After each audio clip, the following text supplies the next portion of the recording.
ವಿಧಾನಸೌಧದಲ್ಲಿ ನಡೆದ ಶಾಸಕರ ಫೋಟೋಶೂಟ್ ಬಗ್ಗೆ ಭಾರೀ ಕುತೂಹಲ ಮೂಡಿಸಿದೆ. ಸರ್ಕಾರ ಅವಧಿ ಮುಕ್ತಾಯದ ಕೊನೆಯ ಸದನದಲ್ಲಿ ಫೋಟೋಶೂಟ್ ಸಾಮಾನ್ಯ, ಆದರೆ ಸರ್ಕಾರದ ಅವಧಿ 2 ವರ್ಷ ಇರುವಾಗ ಫೋಟೋಶೂಟ್ ಯಾಕೆ ಅಂತ ಶಾಸಕರಲ್ಲಿ ಚರ್ಚೆ ಜೋರಾಗಿದೆ.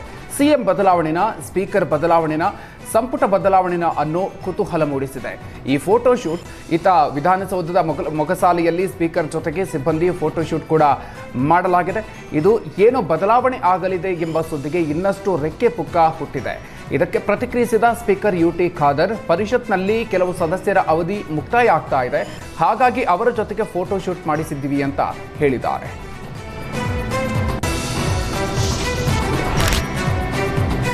ಇನ್ನು ಯಡಿಯೂರಪ್ಪ ರಾಜಕೀಯ ಪ್ರವೇಶ ಮಾಡಿ 50 ವರ್ಷ ಪೂರ್ಣಗೊಳಿಸಿದ ಹಿನ್ನೆಲೆಯಲ್ಲಿ ಚಿತ್ರದುರ್ಗದಲ್ಲಿ ಸಮಾವೇಶ ನಡೆಸೋದಕ್ಕೆ ತೀರ್ಮಾನಿಸಲಾಗಿದೆ. ಬೈ ಎಲೆಕ್ಷನ್ ಮುನ್ನ ಸಮಾವೇಶ ನಡೆಸುವ ಬಗ್ಗೆ ಯೋಚನೆ ಮಾಡಲಾಗಿತ್ತು, ಆದರೆ ವಾರದೊಳಗೆ ಬೃಹತ್ ಕಾರ್ಯಕ್ರಮ ಮಾಡೋದು ಕಷ್ಟ. ಹೀಗಾಗಿ ಮೇ ಮೊದಲ ವಾರ ಕಾರ್ಯಕ್ರಮ ನಡೆಸುವಂತ ಸಾಧ್ಯತೆ ಇದೆ.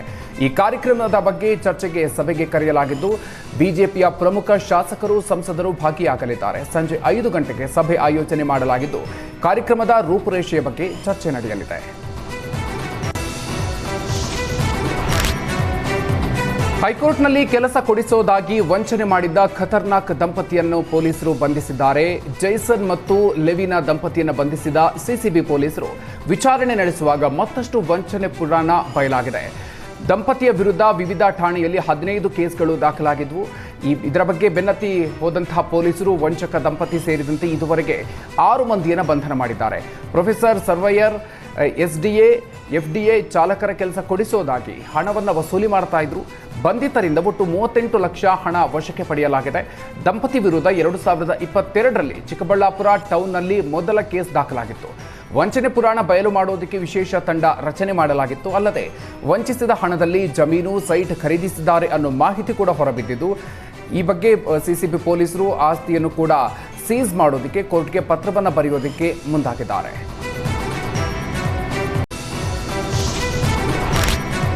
ಮೊದಲ ಪತಿಗೆ ಡಿವೋರ್ಸ್ ಕೊಡದೆ 2ನೇ ಮದುವೆಗೆ ಸಿದ್ಧವಾಗಿದ್ದ ಪತಿಗೆ ಮೊದಲ ಪತ್ನಿ ಶಾಕ್ ಕೊಟ್ಟಿದ್ದಾಳೆ. ದೇವನಹಳ್ಳಿ ತಾಲೂಕಿನ ಕೊಡಗುರ್ಕಿ ಮುನೇಶ್ವರ ದೇವಾಲಯದ ಬಳಿ ಆಂಧ್ರ ಮೂಲದ ಸುರೇಶ್ ಮದುವೆಗೆ ತಯಾರಿ ನಡೀತಾ ಇತ್ತು. 20 ವರ್ಷದ ಹಿಂದೆ ಚಿಕ್ಕಬಳ್ಳಾಪುರ ಮಂಚೇನಹಳ್ಳಿ ಗ್ರಾಮದ ಮಹಿಳೆಯ ಜೊತೆಗೆ ಸುರೇಶ್ ಮದುವೆಯಾಗಿತ್ತು. ಆದರೆ ಕುಟುಂಬ ಕಲಹದಿಂದ ಇಬ್ಬರು ಕೂಡ ದೂರ ಆಗಿದ್ರು, ಆದರೆ ವಿಚ್ಛೇದನ ಪಡೆದಿರಲಿಲ್ಲ. ಹೀಗಾಗಿ ಮದುವೆ ಸ್ಥಳಕ್ಕೆ ಮೊದಲನೇ ಹೆಂಡತಿ ಅಕ್ಕ ಪಡೆ ಸಮೇತ ಬಂದು ಮದುವೆಗೆ ಬ್ರೇಕ್ ಹಾಕಿದ್ದಾರೆ. ದೊಡ್ಡಬಳ್ಳಾಪುರ ಮಹಿಳಾ ಠಾಣೆಯಲ್ಲಿ ದೂರನ್ನ ನೀಡಲಾಗಿದೆ. ಚಲಿಸ್ತಾ ಇದ್ದ ಬಸ್ ಬ್ರೇಕ್ ಫೇಲ್ ಆಗಿ ಆಟೋ, ಹಣ್ಣಿನ ಬಂಡಿ, ಟೀ ಅಂಗಡಿ ಸೈನ್ ಬೋರ್ಡ್ಗೆ ಡಿಕ್ಕಿ ಹೊಡೆದಿರುವ ಘಟನೆ ಬಳ್ಳಾರಿಯ ಮೋತಿ ವೃತ್ತದ ಬಳಿ ನಡೆದಿದೆ. ಘಟನೆಯಲ್ಲಿ 3 ಸಣ್ಣ ಪುಟ್ಟ ಗಾಯಗಳಾಗಿದೆ. ಸದಾಕಾಲವೂ ಜನನಿಬಿಡ ಪ್ರದೇಶವಾಗಿರುವ ಮೋತಿ ವೃತ್ತದಲ್ಲಿ ಈ ಅಪಘಾತ ಸಂಭವಿಸಿದ್ದು, ಅದೃಷ್ಟವಶಾತ್ ಯಾವುದೇ ಪ್ರಾಣಾಪಾಯ ಆಗಿಲ್ಲ.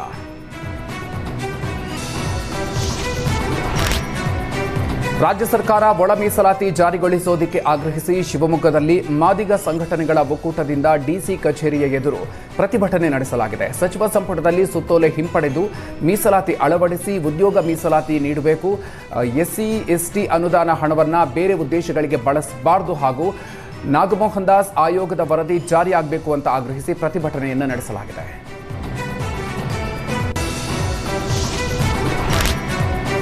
ಅಪಘಾತಕ್ಕೆ ಬಲಿಯಾಗಿದ್ದ ಮಹಿಳೆಯ ಶವ ಕಸದ ರಾಶಿಗೆ ಎಸೆದು ಹೋಗಿದ್ದ ಆಟೋ ಚಾಲಕ ಕೊನೆಗೂ ಅಂಧನಾಗಿದ್ದಾನೆ. ಬೆಂಗಳೂರಿನ ಕೆಂಗೇರಿಯಲ್ಲಿ ಕಳೆದ ಭಾನುವಾರ ಆಟೋ ಡಿಕ್ಕಿ ಹೊಡೆದು ಮಹಿಳೆ ಗಾಯಗೊಂಡಿದ್ಲು. ಈ ಸಂದರ್ಭದಲ್ಲಿ ಆಟೋ ಚಾಲಕ ಬಸವೇಗೌಡ ಗಾಯಗೊಂಡಿದ್ದ ಮಹಿಳೆಯನ್ನ ಆಸ್ಪತ್ರೆಗೆ ಕರೆದೊಯ್ದಿದ್ದ. ಆದರೆ ಮಹಿಳೆ ಚಿಕಿತ್ಸೆ ನೀಡುವ ಮೊದಲೇ ಮೃತಪಟ್ಟಿದ್ದು. ಆಗ ಭಯಗೊಂಡ ಆಟೋ ಚಾಲಕ ಮತ್ತೆ ಮಹಿಳೆ ಶವವನ್ನು ಆಟೋದಲ್ಲಿ ಹಾಕೊಂಡು ಬಂದು ಕಸದ ರಾಶಿಗೆ ಎಸೆದು ಹೋಗಿದ್ದ. ಸೋಮವಾರ ಮೃತದೇಹವನ್ನು ಕಂಡು ಸ್ಥಳೀಯರು ಪೊಲೀಸರಿಗೆ ಮಾಹಿತಿಯನ್ನು ನೀಡಿದ್ರು. ಘಟನಾ ಸ್ಥಳಕ್ಕೆ ಭೇಟಿ ನೀಡಿ ಪರಿಶೀಲಿಸಿದ್ದ ಕೆಂಗೇರಿ ಪೊಲೀಸರು ಈಗ ಆಟೋ ಚಾಲಕ ಬಸವೇಗೌಡನನ್ನು ಬಂಧಿಸಿ ವಿಚಾರಣೆ ನಡೆಸ್ತಾ ಇದ್ದಾರೆ. ಬೈ ಎಲೆಕ್ಷನ್ ಸಮರದಲ್ಲಿ ಹಣದ ವಹಿವಾಟು ಜೋರಾಗಿದೆ. ಬಾಗಲಕೋಟೆಯಲ್ಲಿ 2 ಪ್ರತ್ಯೇಕ ಪ್ರಕರಣಗಳಲ್ಲಿ ಒಟ್ಟು 1,39,000 ರೂಪಾಯಿ ಹಣವನ್ನು ಜಪ್ತಿ ಮಾಡಲಾಗಿದೆ. ಬಾದಾಮಿಯ ತಾಲೂಕಿನ ಜಾಲಿಹಾಳ ಚೆಕ್ಪೋಸ್ಟ್ ಹಣ ಜಪ್ತಿ ಮಾಡಲಾಗಿದೆ. ಸುನಿಲ್ ಹಳಹಟ್ಟಿ ಅನ್ನೋರಿಗೆ ಸೇರಿದಂಥ 64,000 ರೂಪಾಯಿ ಹಾಗೂ ಮುಕ್ತಿಯಾರ್ ಬೇಪಾರಿ ಅನ್ನೋರು 75,000 ರೂಪಾಯಿ ದಾಖಲಾತಿ ಇಲ್ಲದೆ ಸಾಗಿಸ್ತಾ ಇದ್ದಾಗ ಹಣವನ್ನು ಜಪ್ತಿ ಮಾಡಲಾಗಿದೆ.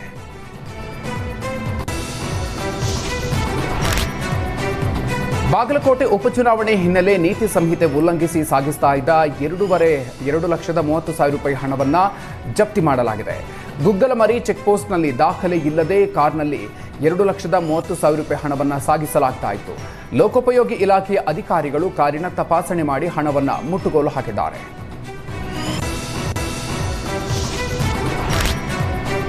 ದಾವಣಗೆರೆಯಲ್ಲಿ ಉಪಚುನಾವಣೆ ಅಖಾಡ ರಂಗೇರಿದ್ದು ಅಲ್ಪಸಂಖ್ಯಾತ ಸಮುದಾಯದ ಮತಗಳನ್ನು ಸೆಳೆಯೋದಕ್ಕೆ ಬಿಜೆಪಿ ಕಸರತ್ತು ನಡೆಸ್ತಾ ಇದೆ. ಬಿಜೆಪಿ ಅಭ್ಯರ್ಥಿ ಶ್ರೀನಿವಾಸ್ ದಾಸಕರಿಯಪ್ಪ ಅಲ್ಪಸಂಖ್ಯಾತ ಸಮುದಾಯದ ಜನರನ್ನ ಸೇರಿಸಿ ಸಭೆ ನಡೆಸಿದ್ದಾರೆ. ಅಲ್ಪಸಂಖ್ಯಾತ ಸಮುದಾಯದ ಜನರ ಮನೆ ಬಾಗಿಲಿಗೆ ತೆರಳಿ ಮತಯಾಚನೆ ಕೂಡ ಮಾಡಿದ್ದಾರೆ.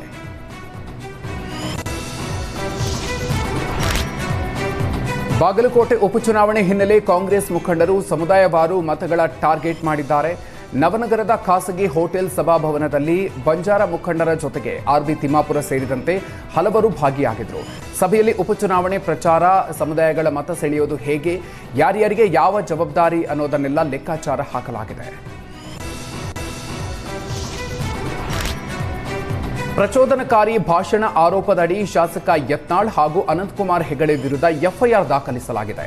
ಮಂಡ್ಯದ ಮದ್ದೂರು ಪೊಲೀಸ್ ಠಾಣೆಯಲ್ಲಿ ಎಫ್ಐಆರ್ ದಾಖಲಾಗಿದ್ದು, ಮದ್ದೂರಿನಲ್ಲಿ ಆಯೋಜಿಸಿದ್ದ ಬಲಿದಾನ್ ದಿವಸ್ ಕಾರ್ಯಕ್ರಮದಲ್ಲಿ ಇಬ್ಬರು ನಾಯಕರು ಭಾಷಣ ಮಾಡಿದ್ರು. ಅನ್ಯಕೋಮಿನ ಭಾವನೆಗಳಿಗೆ ಧಕ್ಕೆ ತರುವ ಪ್ರಚೋದನಕಾರಿ ಭಾಷಣ ಮಾಡಿದ ಆರೋಪದಡಿ ಇಬ್ಬರ ವಿರುದ್ಧ ಪ್ರಕರಣ ದಾಖಲಾಗಿದೆ.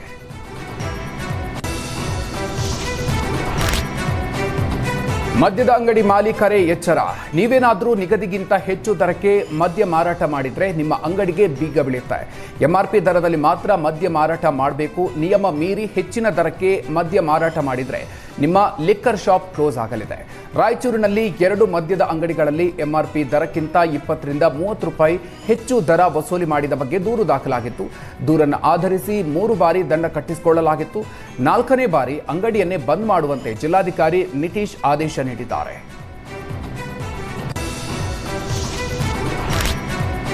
ವಿಜಯನಗರ ಜಿಲ್ಲೆಯ ಹೊಸಪೇಟೆ ತಾಲೂಕಿನ ಶಂಕರನಗರ ಕ್ಯಾಂಪ್ ಬಳಿ ಕೃಷ್ಣಮೃಗ ಅಸಹಜವಾಗಿ ಮೃತಪಟ್ಟಿದೆ. ವೈದ್ಯಕೀಯ ಪರೀಕ್ಷೆಗೆ ಒಳಪಡಿಸಿ ನ್ಯಾಯಾಲಯದ ಪರವಾನಗಿ ಪಡೆದು ಅರಣ್ಯದಲ್ಲಿ ದಫನ್ ಮಾಡಲಾಗಿದೆ. ಮತ್ತೊಂದು ಕಡೆ ಹೊಸಪೇಟೆ ತಾಲೂಕಿನ ಚಿಲಕನಹಟ್ಟಿ ತಾಳೆ ಬಸಾಪುರ ತಾಂಡಾದ ಬಳಿ ಜೀವಂತ ಉಡ ಸಾಗಿಸ್ತಾ ಇದ್ದ ವ್ಯಕ್ತಿಯನ್ನ ಅರಣ್ಯ ಇಲಾಖೆ ಸಿಬ್ಬಂದಿ ಬಂಧನ ಮಾಡಿದ್ದಾರೆ. ಚಿಲಕನಹಟ್ಟಿ ಗ್ರಾಮದ ಹನುಮಂತಪ್ಪ ಬೈಕ್ನಲ್ಲಿ ಜೀವಂತ ಉಡ ಸಾಗಿಸ್ತಾ ಇದ್ದಿದ್ದನ್ನು ಪತ್ತೆ ಹಚ್ಚಿದ ಅರಣ್ಯ ಇಲಾಖೆ ಸಿಬ್ಬಂದಿ ಆರೋಪಿಯನ್ನ ನ್ಯಾಯಾಂಗ ಬಂಧನಕ್ಕೆ ಒಪ್ಪಿಸಿದ್ದಾರೆ.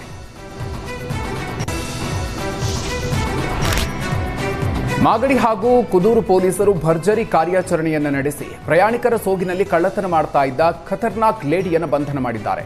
ಕಳೆದ ಫೆಬ್ರವರಿ 16ರಂದು ಬಸ್ನಲ್ಲಿ ಪ್ರಯಾಣಿಸ್ತಾ ಇದ್ದಾಗ ಮಹಿಳೆಯ ಬ್ಯಾಗ್ನಲ್ಲಿದ್ದಂತಹ ಚಿನ್ನಾಭರಣವನ್ನು ಕದ್ದಿದ್ದ ಆರೋಪಿ ಮಾಲಾ ಸೆಲ್ನಿಂದ ಎಸ್ಕೇಪ್ ಆಗಿದ್ದು, ಬಳಿಕ ಮಾಲನನ್ನ ಮದುರೈನಲ್ಲಿ ಪೊಲೀಸರು ಬಂಧಿಸಿದ್ದಾರೆ. ಇನ್ನೊಂದು ಪ್ರಕರಣದಲ್ಲಿ ಜಾತ್ರೆಗಳಲ್ಲಿ ಜನರ ಗುಂಪಿನಲ್ಲಿ ನಿಂತು ಕಳ್ಳತನ ಮಾಡ್ತಾ ಇದ್ದ ಕುಪ್ಪಂ ಗ್ಯಾಂಗ್ ಅನ್ನ ಪೊಲೀಸರು ಬಂಧಿಸಿದ್ದಾರೆ. ಬಂಧಿತರಿಂದ 50 ಲಕ್ಷ ರೂಪಾಯಿ ಮೌಲ್ಯದ 350 ಗ್ರಾಂ ಚಿನ್ನಾಭರಣವನ್ನು ವಶಕ್ಕೆ ಪಡೆಯಲಾಗಿದೆ. ಕುಪ್ಪಂ ಗ್ಯಾಂಗ್ನ ಕರಿಯಮ್ಮ, ಕರ್ಣ ಹಾಗೂ ನರಸಿಂಹ ಬಂಧಿತ ಆರೋಪಿಗಳಾಗಿದ್ದಾರೆ. 2 ಪ್ರತ್ಯೇಕ ಗುಂಪಿನ ಆರೋಪಿಗಳನ್ನು ಬಂಧಿಸಿ 10ಕ್ಕೂ ಹೆಚ್ಚು ಪ್ರಕರಣಗಳನ್ನು ಪೊಲೀಸರು ಭೇದಿಸಿದ್ದಾರೆ.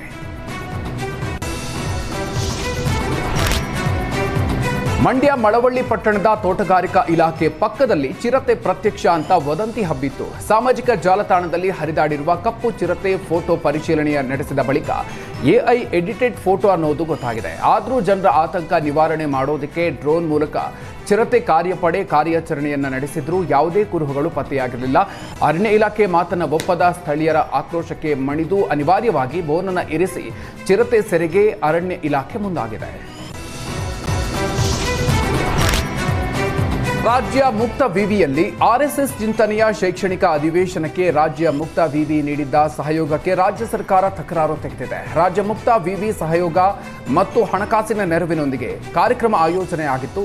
ರಾಜ್ಯ ಮುಕ್ತ ವಿವಿ ಉದ್ದೇಶಕ್ಕೆ ಸಂಬಂಧ ಇಲ್ಲದ ಅಧಿವೇಶನ ಇದು, ಹೀಗಾಗಿ ಇದನ್ನು ರದ್ದು ಮಾಡಿ ಅಂತ ಸರ್ಕಾರದ ಉನ್ನತ ಶಿಕ್ಷಣ ಇಲಾಖೆಯ ಕಾರ್ಯದರ್ಶಿ ಆದೇಶಿಸಿದ್ರು. ಈ ಆದೇಶದ ಬೆನ್ನಲ್ಲೇ ಮುಕ್ತ ವಿವಿ ಕಾರ್ಯಕ್ರಮದ ಸಹಯೋಗದಿಂದ ಹೊರಬಂದಿದೆ.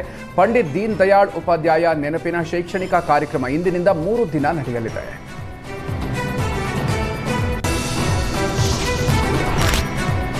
ತಡರಾತ್ರಿ ಸುರಿದ ಭಾರೀ ಗಾಳಿ ಮಳೆಗೆ ಮನೆಯ ಮೇಲ್ಛಾವಣಿ ಹಾರಿ ಹೋಗಿರುವ ಘಟನೆ ಗದಗ ಜಿಲ್ಲೆಯ ಮುಂಡರಗಿ ತಾಲೂಕಿನ ದಿಂಡೂರ ತಾಂಡಾದಲ್ಲಿ ನಡೆದಿದೆ. ತಾಂಡಾದ 3 ಮನೆಗಳಿಗೆ ಹಾಕಿದ್ದ ಶೀಟ್ ಹಾರಿ ಹೋಗಿದ್ದು ಹಾನಿಯಾಗಿದೆ. ತೇಜಪ್ಪ, ಶಿವಪ್ಪ ಹಾಗೂ ದೇವಕ್ಕ ಅನ್ನೋರಿಗೆ ಸೇರಿದಂಥ ಮನೆಗಳ ಚಾವಣಿ ಕುಸಿತ ಆಗಿದ್ದು ಕುಟುಂಬಗಳು ಕಂಗಾಲಾಗಿವೆ. ಕಲಬುರಗಿಯಲ್ಲಿ ಹಣವಂತರಿಂದಲೇ ಲ್ಯಾಂಡ್ ಮಾಫಿಯಾ ನಡೆದಿದೆಯಾ ಅನ್ನೋ ಅನುಮಾನಗಳು ಮೂಡಿದೆ. ಜಮೀನು ಕಬಳಿಕೆ ಆರೋಪಕ್ಕೆ ಸಾಕ್ಷಿ ಅನ್ನೋ ರೀತಿಯಲ್ಲಿ ಆಡಿಯೋವೊಂದು ವೈರಲ್ ಆಗಿದೆ. ಕಾಂಗ್ರೆಸ್ನ ಮಾಜಿ ಜಿಲ್ಲಾ ಪಂಚಾಯತ್ ಸದಸ್ಯ ಶಾಂತಪ್ಪ ಕೂಡಲಗಿ ಆರ್ಟಿಐ ಕಾರ್ಯಕರ್ತ ರಾಘವೇಂದ್ರ ಕುಲಕರ್ಣಿಗೆ ಜೀವ ಬೆದರಿಕೆ ಹಾಕಿರುವ ಆಡಿಯೋ ವೈರಲ್ ಆಗಿದೆ. ಅಂಬರೀಶ್ ಬಿರಬಿಟ್ಟೆ ಅನ್ನೋರು ಜಮೀನು ಕಬಳಿಸಿದ್ದಾರೆ ಅನ್ನೋ ಆರೋಪ ಇದೆ. ಹೀಗಾಗಿ ರಾಘವೇಂದ್ರ ಆರ್ಟಿಐ ಅರ್ಜಿ ಹಾಕಿದ್ರು. ಇದಕ್ಕೆ ಕಾಂಗ್ರೆಸ್ ಮುಖಂಡ ಶಾಂತಪ್ಪ ಕೂಡಲಗಿ ಜಮೀನಿನ ಕುರಿತು ದಾಖಲೆ ಕೇಳದಂತೆ ಆವಾಜ್ ಹಾಕಿದ್ದಾನೆ. ಕಾಂಗ್ರೆಸ್ ಮುಖಂಡ ಶಾಂತಪ್ಪ ಸೇರಿ 9 ಜನರ ವಿರುದ್ಧ ಆರ್ಜಿ ನಗರ ಪೊಲೀಸ್ ಠಾಣೆಯಲ್ಲಿ ಪ್ರಕರಣ ದಾಖಲಿಸಲಾಗಿದೆ. ಹಾವೇರಿ ತಾಲೂಕು ಎತ್ತಿನಹಳ್ಳಿ ಗ್ರಾಮದ ಹೊರವಲಯದಲ್ಲಿ ನಿನ್ನೆ ಸುರಿದಂತಹ ಭಾರೀ ಗಾಳಿ ಮಳೆಗೆ ಶೆಡ್ ಗುಡಿಸಲುಗಳು ನೆಲಸಮ ಆಗಿದೆ. ಗುಡಿಸಲುಗಳಲ್ಲಿ ವಾಸವಿದ್ದಂತಹ ದಲಿತ ಕುಟುಂಬಗಳು ಬೀದಿಯಲ್ಲೇ ಅಡುಗೆ ಮಾಡಿಕೊಂಡು ಊಟ ಮಾಡುವಂತಹ ಪರಿಸ್ಥಿತಿ ಉಂಟಾಗಿದೆ. ಕಳೆದ ವರ್ಷ ಮಳೆಗೂ ಕೂಡ ಶೆಡ್ಗಳು ಕಿತ್ತು ಹೋಗಿತ್ತು. ಈ ವೇಳೆ ತಮ್ಮ ಸಮಸ್ಯೆಯನ್ನ ಮಾಧ್ಯಮಗಳ ಮುಂದೆ ಕುಟುಂಬಗಳು ಹೇಳಿಕೊಂಡಿತ್ತು. ಈ ಬಗ್ಗೆ ಮಾಧ್ಯಮಗಳಿಗೆ ಮಾತನಾಡದಂತೆ ಸ್ಥಳೀಯ ರಾಜಕಾರಣಿಗಳು ದಲಿತ ಕುಟುಂಬಗಳ ಮೇಲೆ ಒತ್ತಡ ಹಾಕಿದ್ದಾರೆ ಅನ್ನೋ ಆರೋಪವೂ ಕೂಡ ಕೇಳಿಬಂದಿದೆ.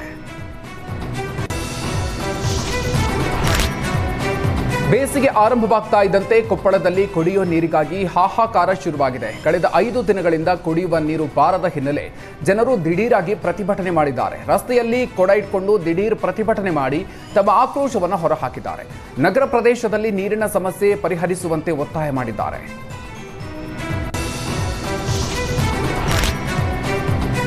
ಕೊಡಗಿನ ಇಬ್ಬನಿ ಒಳವಾಡಿ ಗ್ರಾಮದ ತೋಟವೊಂದರಲ್ಲಿ ಹುಲಿ ಪ್ರತ್ಯಕ್ಷ ಆಗಿದೆ. ಗ್ರಾಮದ ಪೊನ್ನಚೆಟ್ಟಿರ ಸಂದೀಪ್ ಎನ್ನೋರ ತೋಟದಲ್ಲಿ ಹುಲಿ ಓಡಾಟದ ದೃಶ್ಯ ಸಿಸಿಟಿವಿಯಲ್ಲಿ ಸೆರೆಯಾಗಿದ್ದು ಇಬ್ಬನಿ ಒಳವಾಡಿ ಗ್ರಾಮಸ್ಥರಲ್ಲಿ ಆತಂಕ ಸೃಷ್ಟಿಯಾಗಿದೆ.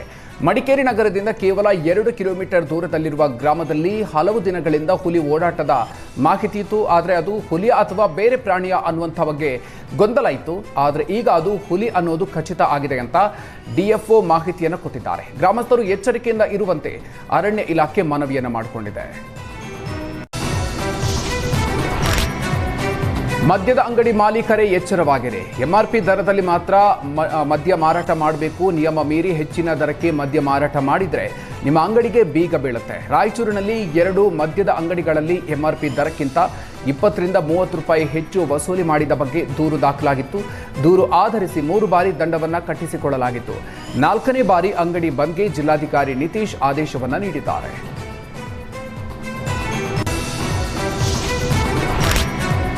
ವಿಜಯನಗರ ಜಿಲ್ಲೆಯ ಹೊಸಪೇಟೆ ತಾಲೂಕಿನ ಶಂಕರನಗರ ಕ್ಯಾಂಪ್ ಬಳಿ ಕೃಷ್ಣ ಮೃಗ ಅಸಹಜವಾಗಿ ಮೃತಪಟ್ಟಿದೆ. ವೈದ್ಯಕೀಯ ಪರೀಕ್ಷೆಗೆ ಒಳಪಡಿಸಿ ನ್ಯಾಯಾಲಯದ ಪರವಾನಗಿ ಪಡೆದು ಅರಣ್ಯದಲ್ಲಿ ದಫನ್ ಮಾಡಲಾಗಿದೆ. ಮತ್ತೊಂದು ಕಡೆ ಹೊಸಪೇಟೆ ತಾಲೂಕಿನ ಚಿಲಕನಹಟ್ಟಿ ತಾಳೆ ಬಸಾಪುರ ತಾಂಡಾದ ಬಳಿ ಜೀವಂತ ಉಡ ಸಾಗಿಸ್ತಾ ಇದ್ದ ವ್ಯಕ್ತಿಯನ್ನ ಅರಣ್ಯ ಇಲಾಖೆ ಸಿಬ್ಬಂದಿ ಬಂಧನ ಮಾಡಿದ್ದಾರೆ.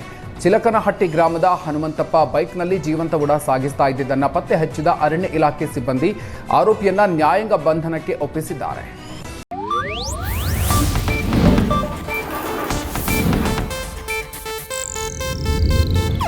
ಇದು ಏಷ್ಯಾನೆಟ್ ನ್ಯೂಸ್ ನೆಟ್ವರ್ಕ್ ಪ್ರಸ್ತುತಿ.